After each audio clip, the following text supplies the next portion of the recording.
Some of you are not stupid. Some of you have sense. Some people are just in your life for a reason, for a season. God is waiting for you. Like, some of you need to hear this.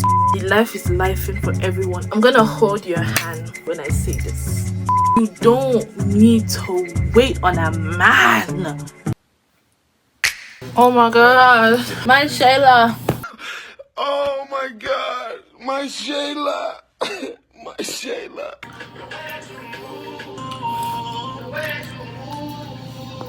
Let me turn this off because I don't want copyright claims. I want to take a picture. I'm sitting on the floor. Why? Because I'm trying to test different angles in my room. Wait till this back. Welcome back. Hi guys, welcome back to my channel. Last year I made a video talking about everything I've learned in 2023 towards the end of the year. That video did really good and everyone liked it. So I was like, you know what?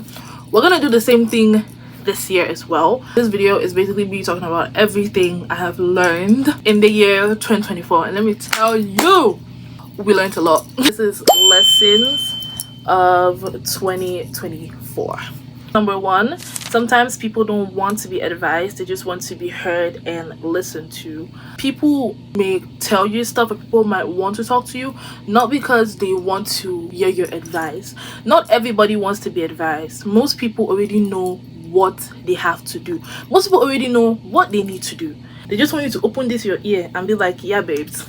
Some friends just want you to hear them. Just be like, okay babes, I hear you, I see you, I understand that yes, you're going through stuff and it's okay. It's important to ask your friend, do you want me to advise you or you just want me to sit here and listen?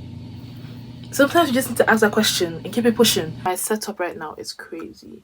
Number two, not everyone needs to reconnect with you and you do not need to reconnect with everybody. We all know this saying that some people come into your life for a reason, other people come for a season, other people come for a lifetime, other people come for a period of time. That is just life. Okay, it's life. This year, I really got to realize and I got to understand that you don't need to reconnect with everybody, especially the people who were in your life just for a particular reason or were in your life just for a season. Life happens. If you guys ended on bad terms, it's important to look for closure, but when you look for closure, you do not have to be in serious contact with that person. You do not need to be telling that person your everyday business like you used to. The friendship isn't what it used to be. You do not necessarily need to reconnect. If you fell out with somebody and you feel the need to look for closure, that's different. When you look for closure and you guys are in a space where it's like, okay, we're cool but we're not friends. Some people are just in your life for a reason, for a season, for a period of time, to teach you a lesson, to help you see something, to bring you closer to something, and that's just it. My third lesson, lesson 3, maintaining friendships as an adult is harder and requires more attention. Maintaining friendships as an adult is hard. I realize it requires a lot of intention and you just have to be a lot more serious with it. Like, if you really care about a friend or you really care about a particular friendship, you have to be intentional in maintaining that friendship. All have our lives, we're all going through shit. Life is doing everybody. The life is lifing for everyone. Everyone has different levels of shit going on. If your friendship with someone is going through like some hard times, and if you want that friendship to like progress, you have to be intentional about, okay, I really care about this person. I really want this person to be important in my life. What do I have to do? I just learned you have to be intentional with your friendships. You know, maintaining friendships as an adult is really hard. Like, number 4, you don't need to wait for a man or someone to buy you stuff. You can do it for yourself. This one might just come from the eldest daughter mentality, eldest daughter way of thinking, but this year I learned that you don't need to wait for people to get you stuff. If you have the money and the means, you have ways of getting certain stuff for yourself, do it. You don't need to wait on a man. You don't need to wait on a friend to get you certain stuff that you want. Okay? This is the look of disgust. I'm not gonna lie, I've always been a person where it's like, I'll always be like, oh my god, I can't wait to have a guy really like me to get me this stuff. Can't wait for my birthday to come for my friend to get me this. And 9 times out of 10, it's never the case. It's really never the case. So I'm not shaming those who have people to get this stuff for them. If you have a boyfriend that provides for you, you have a boyfriend that gets the stuff for you without you asking, babes, 10 out of 10 for you. Like, that's good. This is not me shaming people who have boyfriends or friends or people that buy these things for them, but this is coming from a place of you do not have to wait for those people to buy it for you if you can do it by yourself. My back hurts. Oh my god. Lesson number 5, stop making excuses for other people's behavior. I'm gonna hold your hand when I say this. And I'm gonna touch your hand when I say this. Stop making excuses for other people's behavior. Most of the times, people know what they are doing. We are all adults. Some of you are not stupid. Some of you have sense. This thing up here. Some of you have sense. Okay, people know what they're doing. People know that, oh, if I do this thing, it's gonna affect this person, and they're still going to do it. Stop making excuses for other people's behavior. I am holding your hand when I say this. You don't necessarily need to hate on the person who did you wrong, or like, you don't need to hate on the situation. Just look at it as God's way of opening your eyes towards something. The 6th lesson. Fake your confidence till you become confident. I learned to fake it till you make it. I'm not gonna lie, I came into the year not being the most confident person, but as the year progressed, I learned that you have to fake confidence, which I did. Babes, fake it till you make it. Yo, fake that confidence till you make it. I have learned that confidence is just a mindset. If you wake up every morning, you tell yourself you're confident, you walk with confidence, you talk with confidence, babes, trust me, people are gonna look at you and be like, yeah, she's a confident babes. Yeah, I faked my confidence. I'm not ashamed to say it because that is what worked for me. That is how I came out of my low self-esteem problems. I think my confidence is the only thing I'm delusional about. Just fake your confidence till you make it. Are you gonna have days where you don't feel as confident? Of course. Are you gonna have days where you're gonna compare yourself to other people you see online, you see in real life, your classmates, people you randomly just meet? Like, you're not gonna be confident 24/7. You're not gonna be confident 365 days. Of course, there are gonna be days where you're gonna be like, nah, you're not feeling it today. You're gonna have days where you don't feel as confident as you used to, but you just need to learn how to pick yourself up. Fake your confidence till you actually become confident. That's what I did. What might work for me might also work for you. What works for me might not work for you. Falling off your spiritual journey. English. Falling off your spiritual journey is still part of the journey. We all have our moments where we're like, when we fall off our relationship with God, we're like, nah, I give up, I can't do this anymore. Sometimes falling off the journey is part of the journey. I really hope it makes sense to you, everyone. Falling off is one thing, but trying your best to pick yourself up and get back on the right track, that's just another thing put all together, and which is good. Okay, I'm not gonna sit here and be like, oh my god, my spiritual journey, my spiritual life with God is just 100%, I'm doing good. No, I'm not going to lie about that one. But what I've learned is that it all depends on how you pick yourself back up and you get back on track. Because falling off is really part of the journey.